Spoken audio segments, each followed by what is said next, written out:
So today I'm going to be talking about how to mitigate bad reviews and get more 5-star. So the first thing we have to do is most people don't ask for reviews, or if they do, they don't ask the appropriate way. And you can do that through email and text messaging or SMS, same thing. And the reason for the SMS is just because of open rate, because emails, deliverability, open rates are not as good as text messaging, where text messaging is, 98 to even 100%. The second part, which we're going to dive in here deep on, is how do we make it easy? Less is more if you get the right process in place. And then lastly, incentivize for them to leave reviews. First step, obviously, is make it easy. If you want somebody to do something, make it easy. So this is an example of a hotel, and this is their, and if you're using this very long form, maybe there's a reason for your business. I'm not judging your business. This is just the way we do it. We don't know your business. This is not a slam on you if you're doing a 400 questionnaire checkout process survey. This is just how we think about it. So this is a real one. This is not the longest one. I picked kind of one in the middle, so I wasn't extremely biased to one side. This is kind of one that's about average about the questions they ask. Number one, they ask your birthday, which is cool. We know what they're going to do with that, and I like that. And then they're going to give you official rules and eligibility and how to enter. And then they're going to ask you all these questions, and we'll keep going through here.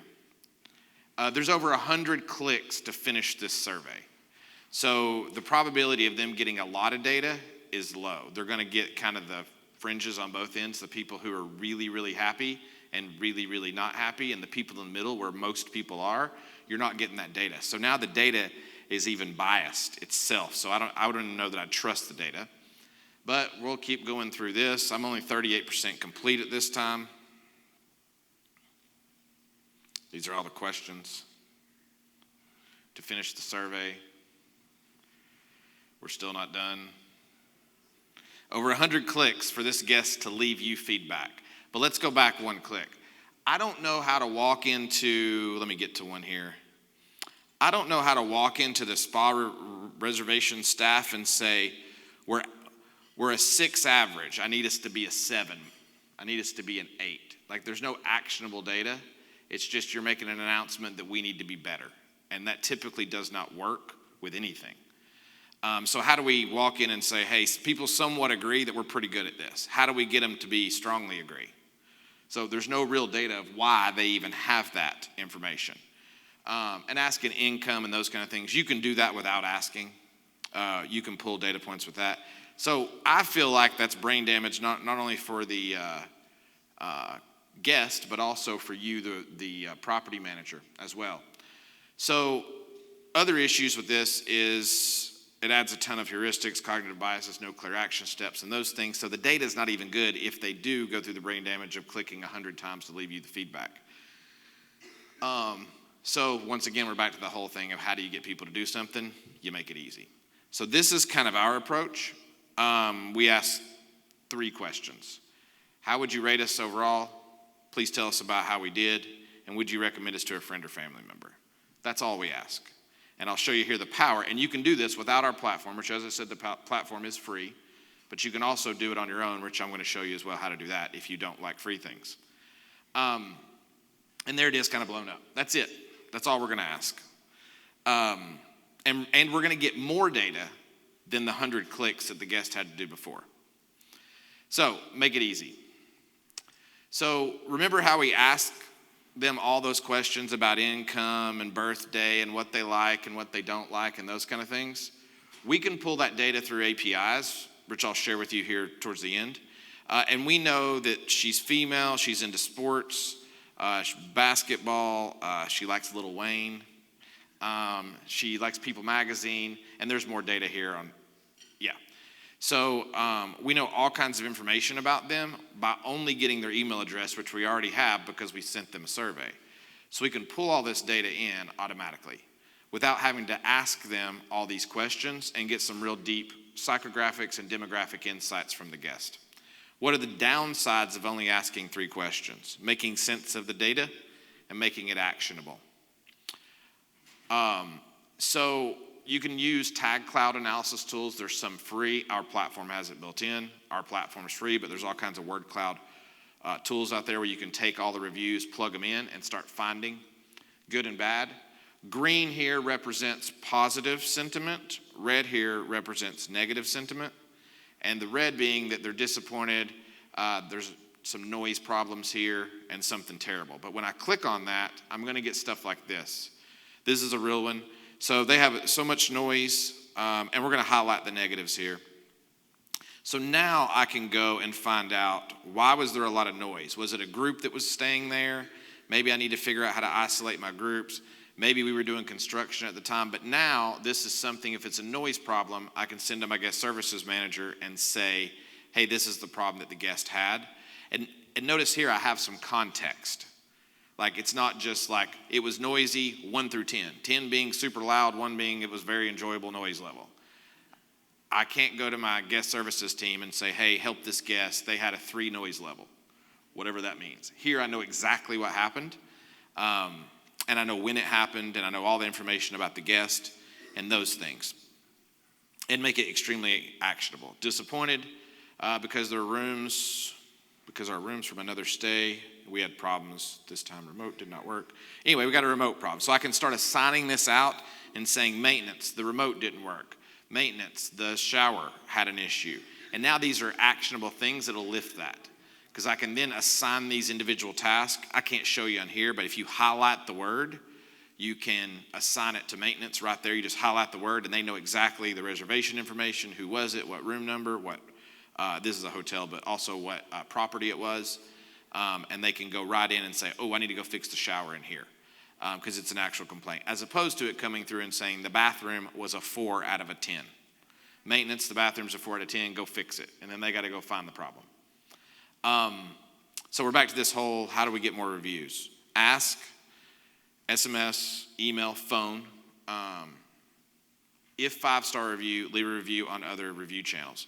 So another thing that you should be doing is filtering all your reviews. Be the first person to ask for the review, because if you're the first person, maybe they won't go to TripAdvisor, and our data shows they won't as often go to TripAdvisor, Google, or any of the review platforms to leave a review if you ask them first, because it gives them a place to vent very quickly, as opposed to the other one, we're going to ask them to click 100 times to tell us how they really feel, as opposed to, hey, do you hate us, and tell us about it.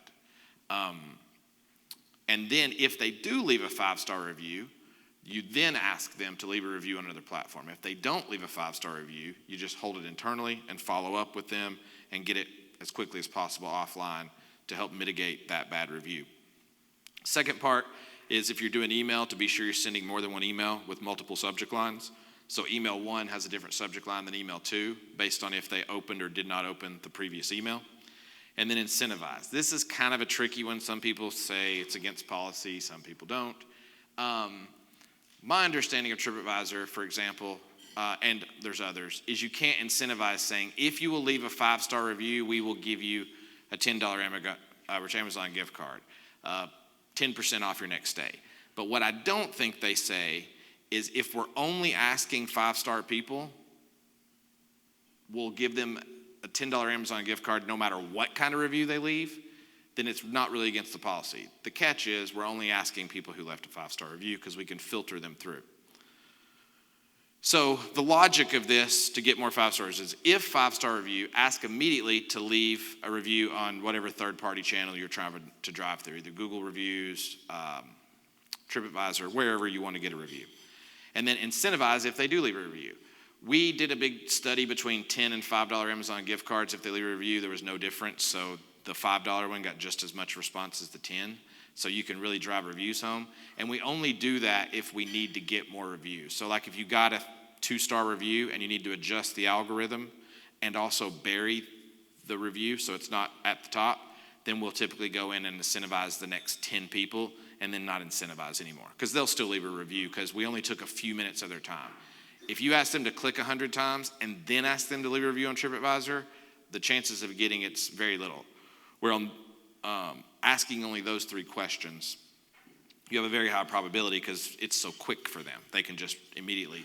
And on some of the platforms, you can automatically push the data in, so it's already filled out for them.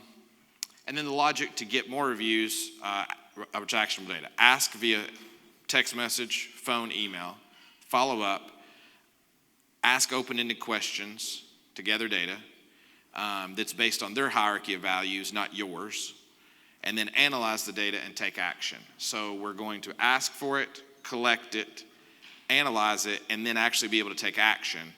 Specifics, remember I said the remote was broken, the shower had a problem, as opposed to the bathroom was a 4 out of 10. And then the logic to mitigate bad reviews is ask first. If negative, do not ask for a third-party review and get instant notification to follow up promptly, typically by phone, and help solve that problem and mitigate whatever that is before it starts getting on social media and other review platforms. So use reviews for social proof. Social proof is huge for SEO reasons. Social proof is huge for even conversion. It's a great way to help convert what you already have. Your existing traffic to your website, if you put these reviews on your website, will help. Also, when people are searching online for you, they'll see that you're more authoritative and take better care of your guests and customer service than the others. So if there's a good review, distribute it, push it to your website and other marketing channels.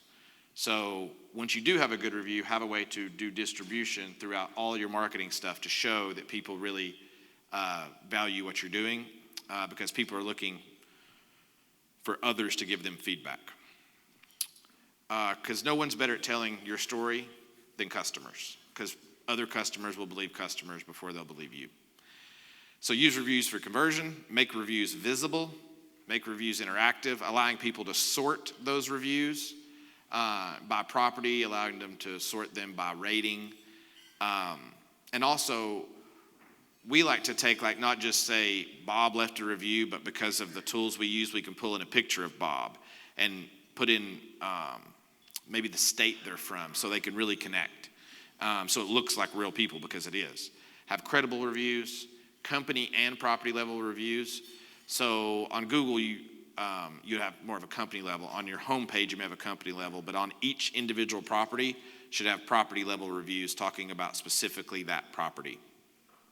And then promote reviews from real people, which I talked about just a minute ago. Let them know that these are actually real people by some third-party tools, which we're going to talk about. We'll pull in the photos of the person, where they live. I mean, we kind of truncate the last name, so it'd be Justin J. from Tennessee, not my name and my physical address and phone number, call me, kind of thing, but you can do that very easily. Improve SEO results. Ask for reviews on Google after they are filtered through the internal system that we just talked about. Because Google's authority-based system, so reviews really, really help gain your traction with SEO as well. And you'll show up in multiple locations on the SERP page, the first page of Google, where you'll have a little more real estate on the page there. So do Google reviews help with SEO? Google trusts your customers more than they trust you. So yes, Google likes to read. The more Google knows about you, the more it trusts you. Great reviews equals more stars equals more clicks. Google trusts reviews, and so do people. And that, number 4, will build your authority. And how do we do this without Jim is Guest Experience Manager, which is the free platform available to you if you're interested. But just a joke, you can. So let's talk about that. How do you do it without Jim? So one, does everybody use a mail platform, something like MailChimp or something, some type of email platform? Perfect. Then you got the first step. If you don't have an email platform, MailChimp is a great one. There's many, many others. That's one that I would lean towards. And then there's to build forms online. You don't have to be a programmer to build these forms. We recommend Wufoo, but there's many others. If you're using WordPress, you could use like Ninja Forms or something like that, where it's a drag and drop builder to build these forms. And then also at the end of this, if you want to use Guest Experience Manager for free, you just email me. If you want to know how to do it without Guest Experience Manager, you can email me too, and I'll send you a video of how to set all this up. If it's a 5-star review, create the logic to ask for another review on a platform. So in those forms, typically you can say, if 5-star review, then show this, which is pretty easy to set up, and then you could display the Google review landing page or the TripAdvisor or whatever review platform you want. If negative, then obviously nothing happens, and I would set up an alert to where you get an email or text message that says, Bob just left a 1-star review, and here's his contact information, so your guest services or you can immediately reach out and talk to them. And then export all those reviews from one of those form builders, Ninja Forms or Wufoo, whatever you're using, into a word cloud to analyze the data like I did before to find out. That was like 1,500 reviews consolidated into 6 words of the highest use of my time to help solve problems. Noise was one of them. Noise is one of the biggest problems. If I could reduce the noise situation and the disappointment one, I will get a lift in my overall reviews and customer service, repeat guests, lifetime value of guests, all of those things will lift with that. But we can take that data that now, because the hard part is like, one, we've increased, maybe I'll tell that story. So the problem we created was if we're only going to ask 3 questions, we now have all of this data that has no way to analyze it. I've got to go read all these reviews and figure out what the problem is. So it eats up more time. That's where the word cloud analysis comes into play, where you don't have to read all those. It'll just analyze everything and show you what you need to go take action on first.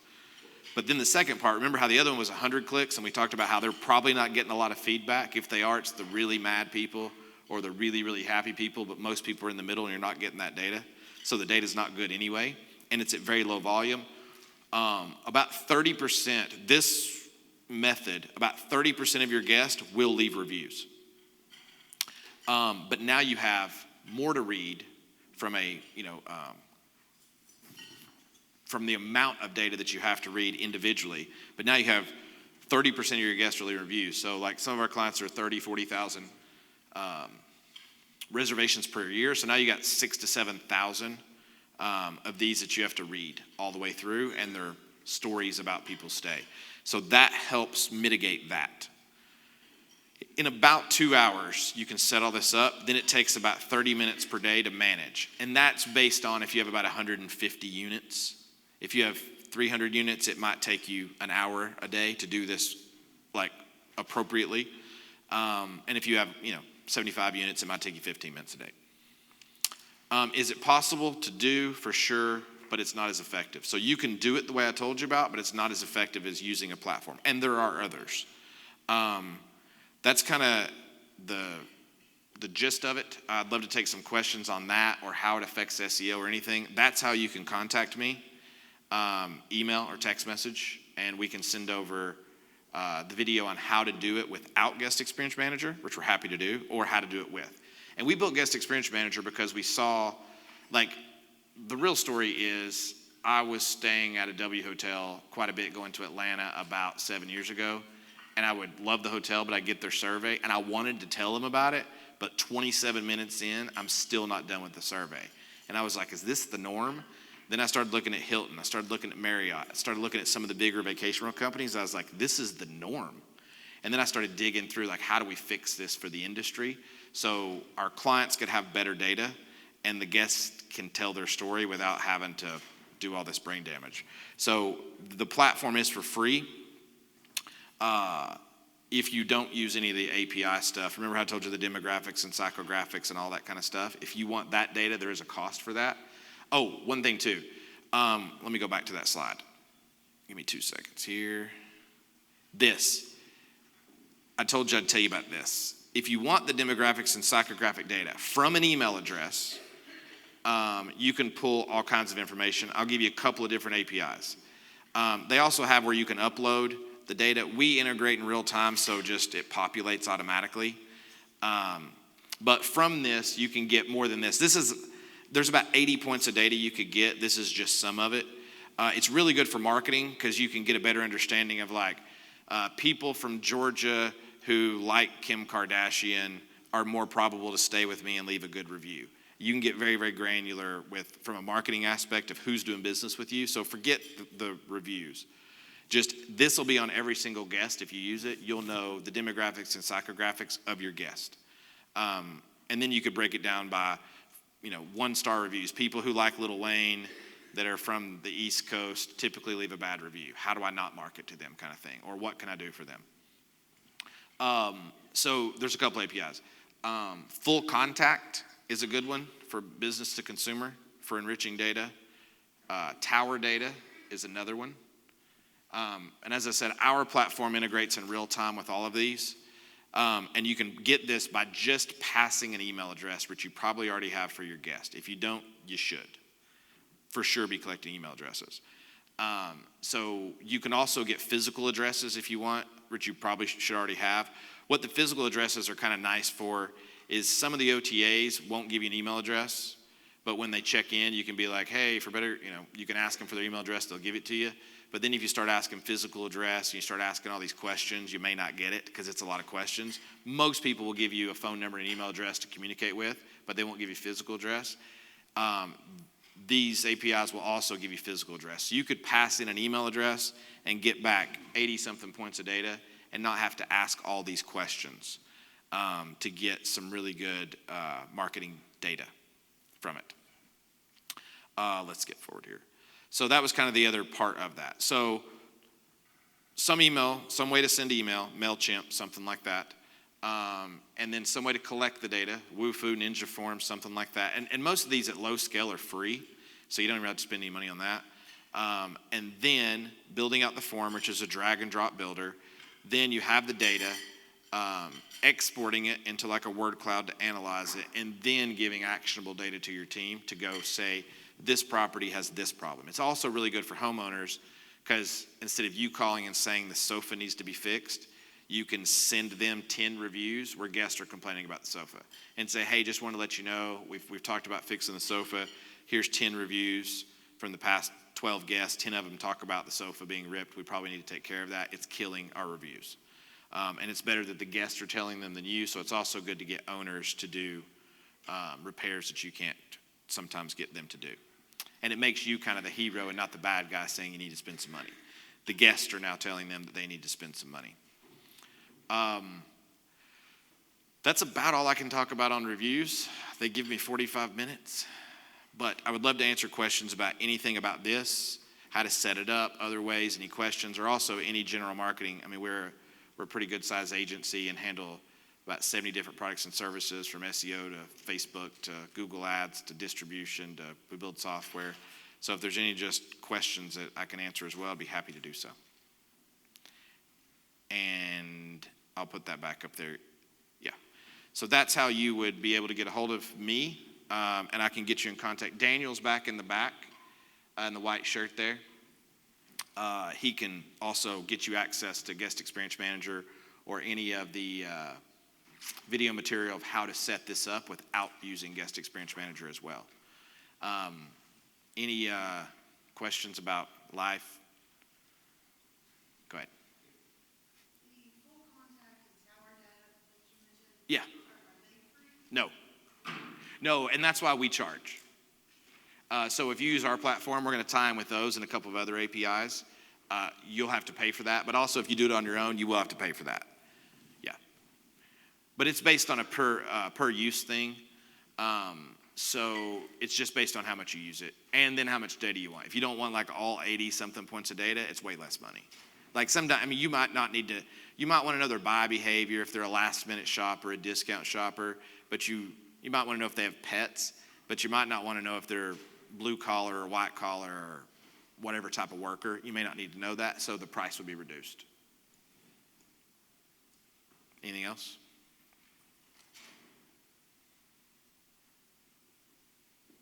Anything?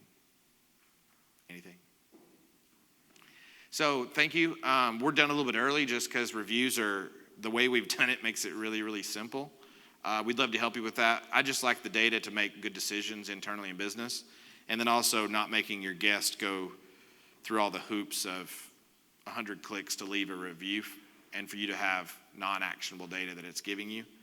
But yeah, if there's anything we can help you with, Daniel's back there. We also got some of our other team members here, Susie, Emily, Jason, Deb's back in the back, but Daniel and myself are good points of contact to pass this information to you to help you get reviews under control, and as we talked about, to mitigate bad reviews and get more 5 stars.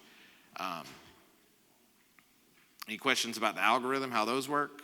A lot of times there's questions about that, like how do I rank higher, those kind of things, like in TripAdvisor and Google and Yelp's kind of where everybody goes to talk trash.